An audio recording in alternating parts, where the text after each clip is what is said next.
Hello everyone and welcome to the first special commentary of Blind Survival. So this is basically going to be like a series where I every update go through the new things and maybe some things I've changed and talk about decisions I've made.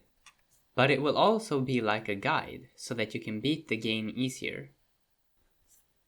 This video will be focused on the story mode though, so without further ado, let's jump into it. Now. Story mode. New game. Please do the tutorial before you wake up with a strange feeling. Last night you were out camping with friends, and you were sleeping in a tent. You can tell you're still in the tent, but no one else seems to be here. You know you're a heavy sleeper, but you doubt they would go out to watch the stars without telling you. That's when you heard it, the screams of humans. You know there is a camping knife in your bag. You should take it before you head out. So right now we can hear that the camping knife is to our right. So we're going to move the mouse to the right. You pick up the knife. You can equip it from your inventory. Access the inventory by first going into the pause menu by pressing escape on your keyboard or start button on a controller. You can also press I key to open it directly. Once you have it equipped, use the 1, 2, and 3 keys or the D-pad on a controller to select the corresponding weapon slot. Pause menu. Okay, so we're going to pause and we're going to the inventory. Weapons. Navigate up and down to select a slot, then change weapons with left and right. Once you exit the inventory you can select the different slots with 1, 2, and 3 keys. Or the D-pad left, up or right on a controller, slot 1 empty-handed, slot 2 empty-handed, slot 3 empty-handed. So, let me tell you that making this inventory system took like a week. Because you can put any weapon in any slot, and you can't have more than one of the same weapon active at the same time, which was a real headache to program. But anyway, we can go down and we press right knife to equip the camping knife. Pause menu. And there we heard the sound that it's equipped. So now let's go out of the tent, shall we? You hear the sounds from a zombie. Do you sneak past it and flee into the forest by walking along the river, or do you fight it? I activated sneak, and we're going to sneak our way up on the zombie.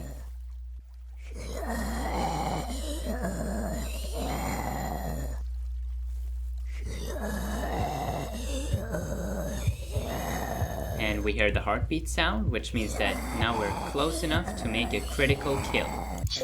You managed to kill the zombie, but sadly the victim was already dead. You came too late. You realize that if you don't run off into the forest by following the river to your left, you might end up like they did. I may also add that you get a special achievement for killing this first zombie. So let's take off sneak.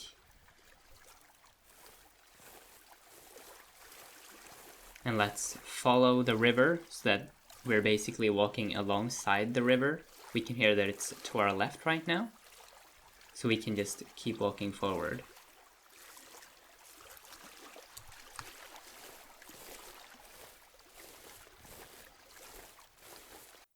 You venture further into the forest, following the river to your left.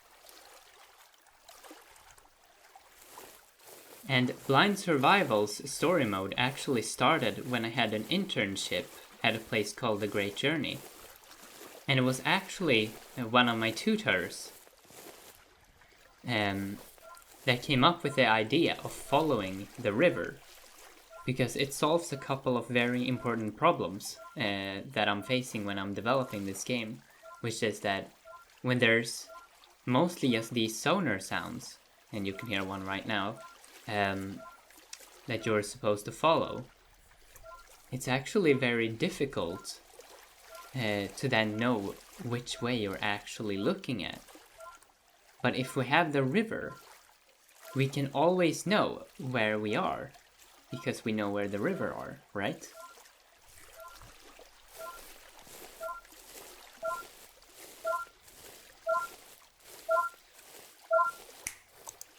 seems to be a door to a house. Surprisingly, the door isn't locked. You walk inside. And now we're at the hunting lodge.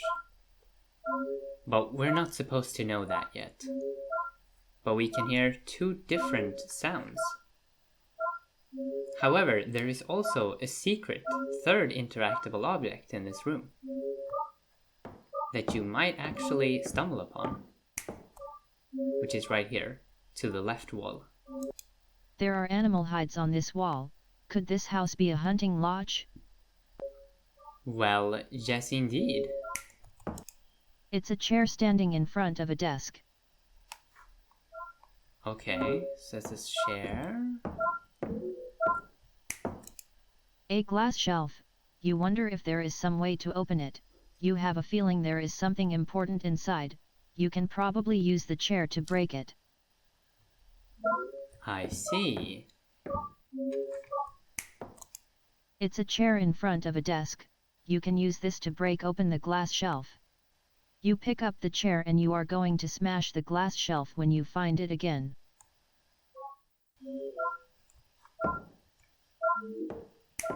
And just a warning. The sound of the glass shelf breaking is pretty scary. And I had to turn the sound of it down like 3 or 4 times because I jumped because it was so loud many times. And I think it's better now, but like it definitely keeps you on your toes when you hear this. You used the chair to break open the glass shelf. There is a gun inside. You wonder if there is ammunition nearby. Equip the gun from the inventory. Pause. Slot So 2 let's go to empty-handed. slot 2. Gun. Pause. Now we can equip the gun by pressing 2 on our keyboard, because I'm playing on a keyboard right now. And if we try to shoot now, No ammo. we have no ammo. You check the desk where the chair was standing. You found some ammo. You feel ready to go back to the camping site. But equip the gun in the inventory menu first. Sweet, but we already did that. You step outside of the house, but an unfortunate surprise awaits you. When you walk out of the house, you hear that the area has been surrounded by zombies. If you use your new gun, they will all come for you. It might be best to be sneaky this time. You can press T key or down on a controller D-pad to throw a stone and distract the zombies. This choice is up to you. Pause menu. So, this is where my favorite part of the game begins. Basically, this is our first confrontation with multiple zombies.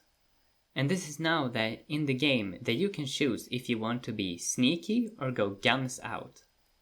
And you can go through the entire game by just using one of the methods, which is pretty cool in my opinion. And I've heard some people didn't like the knife combat system, which I can show you right now. If we equip the gun and just run for the zombie, it will attack from multiple directions. So that was in front of me, and to the right, and to the left. Some people really didn't like that method of combat, but you don't actually need to use that ever to complete the game. That's what I've planned anyway. It's future me here, who is just going to show that you can refill your ammo inside the house.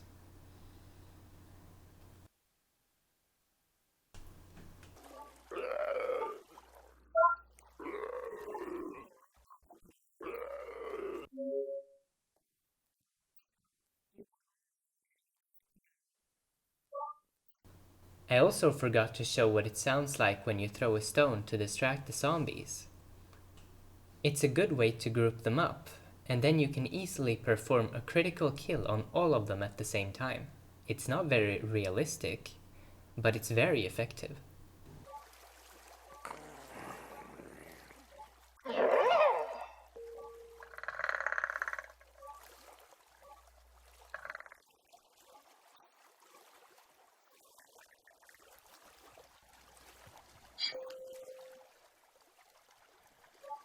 back to the recording. Ooh, I think we need to sneak past here.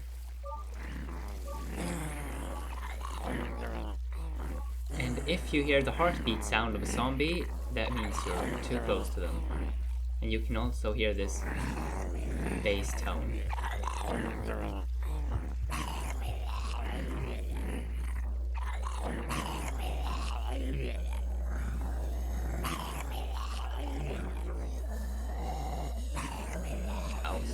We followed the river to our left, and we're now going backwards. The river should be to our right.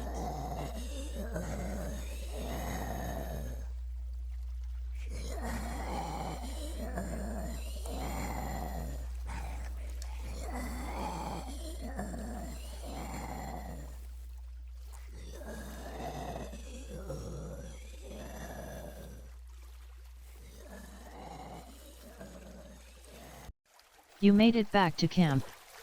You realize you forgot your phone in the tent where you woke up. It might have news about what's going on, and maybe your friends have tried to contact you, but you don't want to get your hopes up.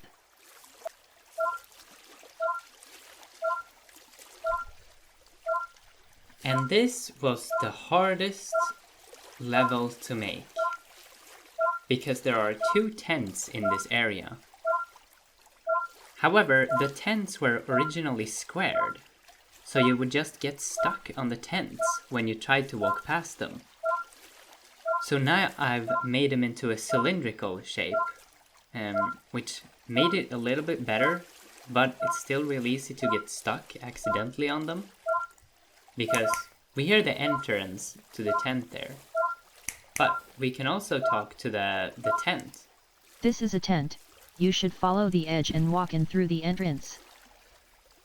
Yeah. Well, let's go into this store first.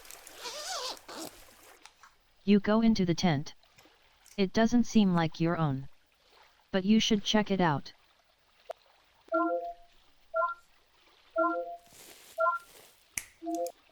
A bag filled with clean clothes. This could be useful to remember. What's this? A bikini? Not even your friend Sophie would wear something this small in public. You hope she's safe right now. Could Sophie be our friend that we're camping with? Or one of our friends we're camping with? A basket filled with small spray bottles. You gently spray and this is pepper spray. Just what were these people needing all of these pepper sprays for? You take a few bottles. You can use them to escape melee battles with zombies. Unfortunately, the developer has not yet implemented this weapon. Yeah, that function isn't finished yet. You exit the tent. And now we're going to try to walk past the tent.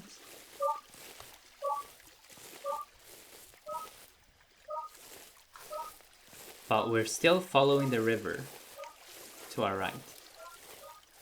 Oh, there's something.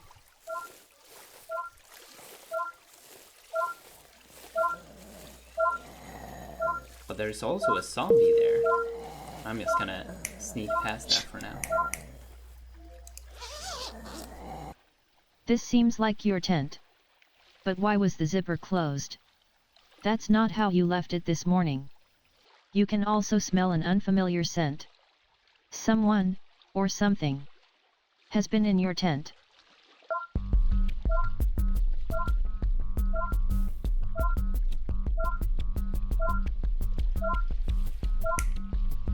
Your phone is still under your pillow where you left it. There's an unread message sent from your friend Joel. Your heart skips a beat. It reads, "Hey. We heard a strange noise and will investigate the situation. Don't be scared if you wake up alone." This message must have been sent before you woke up. And of course the mobile network isn't working. Of course. You put the phone in your pocket.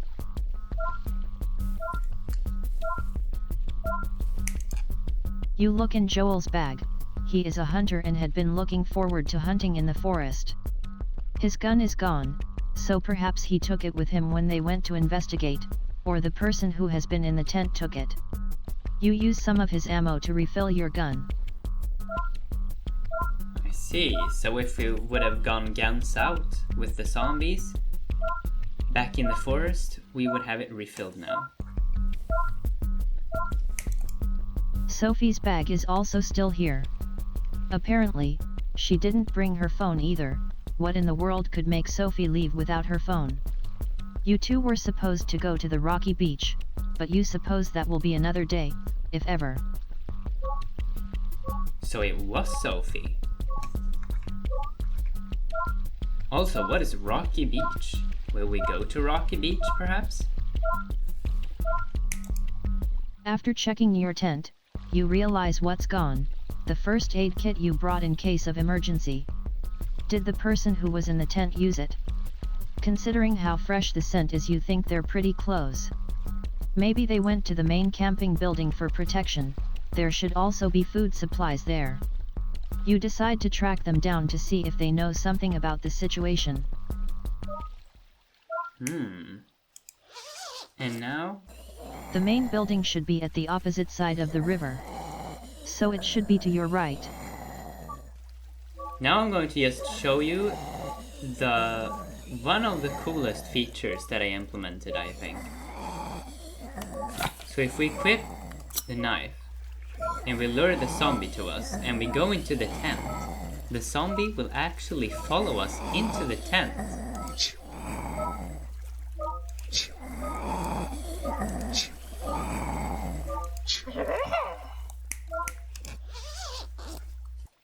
You walk back into your tent. If we walk forward and now equip the gun.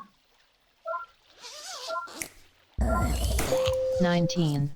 Like the main building should be at the opposite side of the river. That's super creepy. So it should be to your right.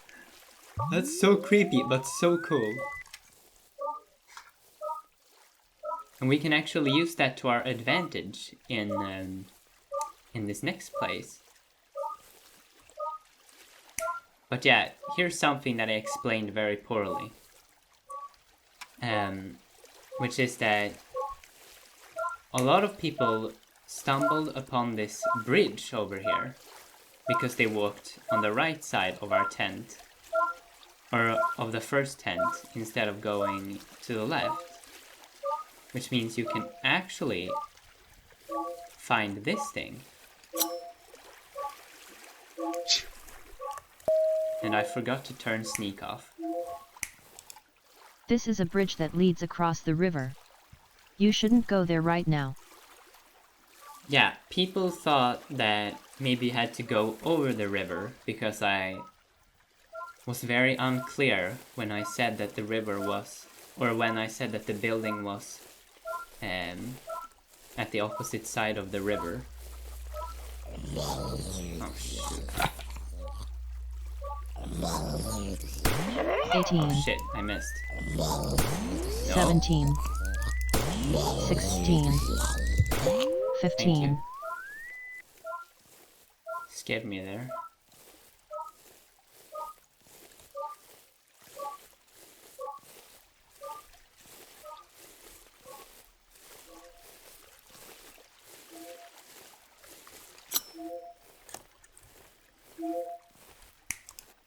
This is a window on the camping building.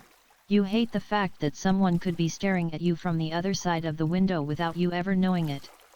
You should find the door if you face the window and walk left. And that's something that I, as a visually impaired person, hates. Like, windows are so scary because I don't know, maybe there is someone at the other side of the window just staring at me. And it's the feeling I've had for many years. Very creepy. But yeah, right now I faced the window and just kept walking left. And now we're here.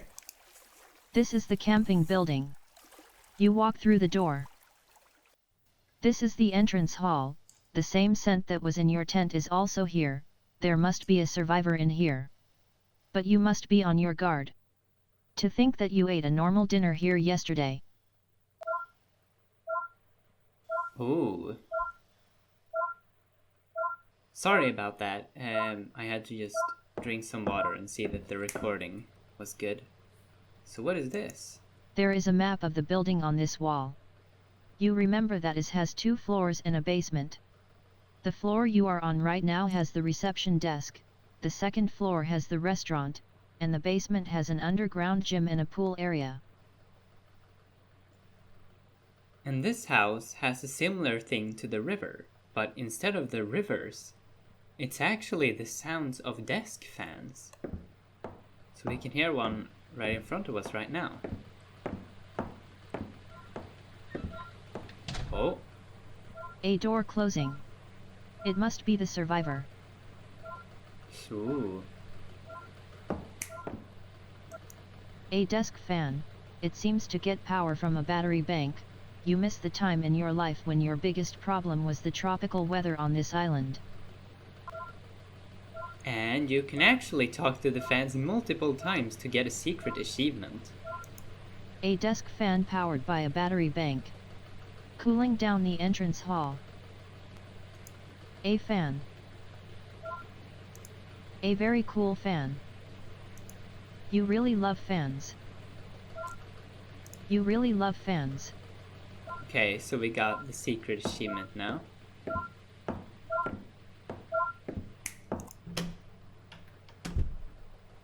This room should have the stairs to the next floor and the door to the underground gym.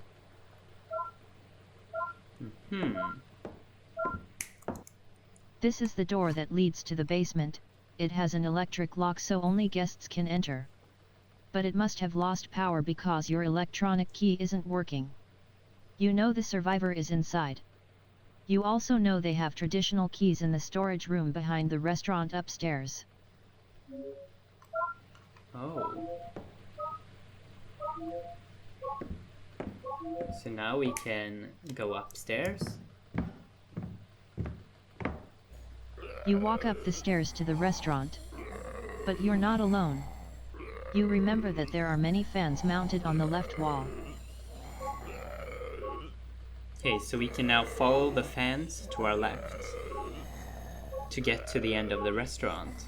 But I'm gonna show you now how you can use that strategy to kill all the zombies here very easily. Equip your gun. 14. Get their attention.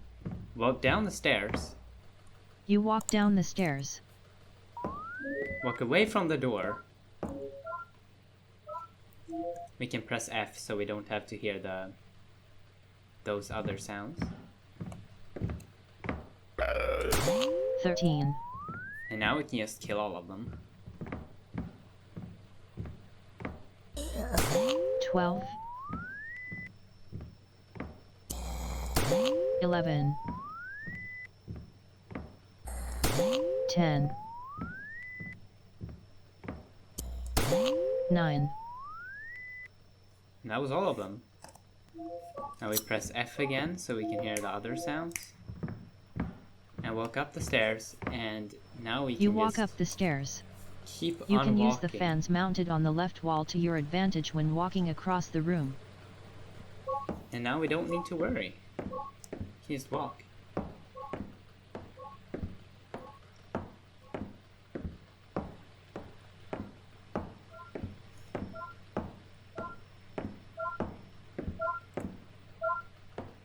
But of course, you could also just sneak past all the zombies. You look in the fridge. Because of the power outage, some of the food has gotten warm, but it should be fine to eat for some time still. You take a water bottle and a fresh coconut and stuff it into your bag. Let me tell you that it was pretty funny recording that sound effect of opening the fridge. Because I was standing in my kitchen and just kept reopening the fridge until I got a good sound. It felt very silly. But what don't you do for art, I suppose? This is the box with all the spare keys. But it doesn't seem like it was opened recently. How did the survivor get into the basement door without a spare key? Let's hurry and catch up with them. Suspicious.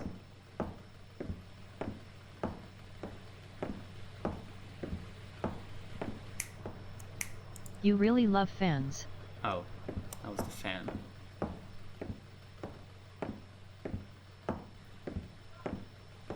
There's the door. Or I mean the stairs.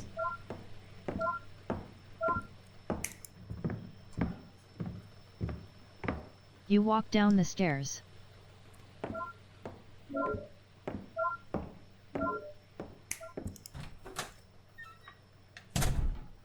Thank you so much for completing all of the story content We did that's it! available in this version. Unfortunately, this will be the last part of the story that's going to be available for free. However, there will still come out content for free, such as the next version's Close Combat Simulator mode. That version will also have a new part of the story mode. And I really hope I can release that version at the end of January. I'm not really sure I'm going to make a Close Combat Simulator, considering a few people said that it was pretty boring. I'm really sorry that this version took so long to make, but I basically had to rewrite most of the code in the game in order to get in the controller support and the new audio engine. Considering that you made it all this way, you seem pretty interested in the game, and I hope that you can and want to support it on Patreon or by buying the itch.io special packages, or by just sharing the game to your friends.